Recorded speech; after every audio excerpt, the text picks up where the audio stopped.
ಶಾಸಕರನ್ನ ತಿಂಡಿಗೋಸ್ಕರ ಯಡಿಯೂರಪ್ಪನವ್ರ ಮನೆಯಲ್ಲಿ ಕರೆದಿದ್ರಿ.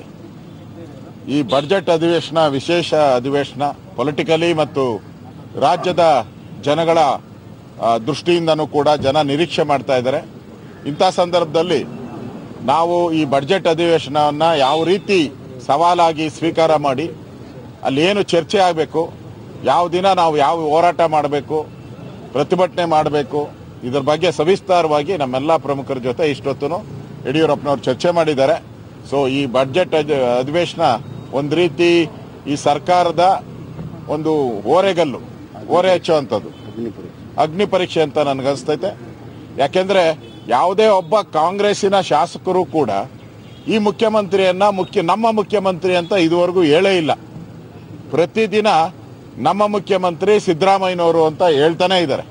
ಅದರಿಂದ ಈ ಒಂದು ಸರ್ಕಾರದ ನಡೆ ಏನಿದೆ ಅದು ಗೊಂದಲದ ಗೂಡಾಗಿದೆ. ಇವೆಲ್ಲ ವಿಚಾರವಾಗಿ ಇವತ್ತು ನಾವು ಚರ್ಚೆಯನ್ನ ಮಾಡಿದಿರಿ. ಬಜೆಟ್ ಅಧಿವೇಶನದಲ್ಲಿ ಯಾವ ರೀತಿ ನಮ್ಮ ನಡೆಗಳಿರಬೇಕು ಅನ್ನೋದ್ರ ಬಗ್ಗೆ ನಾವು ಚರ್ಚೆ ಮಾಡಿದಿರಿ. ನಾವ್ಯಾರು ಬಜೆಟ್ ಮಂಡನೆ ಮಾಡೋದಕ್ಕೆ ನಾವೇನು ವಿರೋಧ ಮಾಡಲ್ಲ, ಮಾಡಲಿ, ಬಜೆಟ್ ಮಂಡನೆ ಮಾಡಲಿ.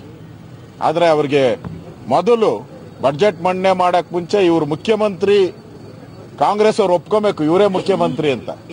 ನನ್ನ ತಿಳಿದ ಪರಮೇಶ್ವರ್ ಒಬ್ಬರು ಬಿಟ್ಟು ಇನ್ನು ಉಳಿದವ್ರು ಯಾರೂ ಇವ್ರ ಜೊತೆ ಇದ್ದಂಗೆ ಕಾಣಿಸಿಲ್ಲ ಈ ಮುಖ್ಯಮಂತ್ರಿಗಳ ಜೊತೆ. ಅದರಿಂದ ನಮಗೆ ಕಾಂಗ್ರೆಸ್ ಅವ್ರು ಡೌಟ್ ಬೀಳ್ತಾ ಇರೋದು, ಬಿಜೆಪಿ ಎಲ್ಲ ಡೌಟ್ ಬೀಳೋದು, ಕಾಂಗ್ರೆಸ್ ಅವ್ರು ಡೌಟ್ ಬೀಳ್ತಾ ಇರೋದು ಈ ಬಜೆಟ್ ಆತತೋ ಇಲ್ಲೋ ಅಂತೇಳಿ.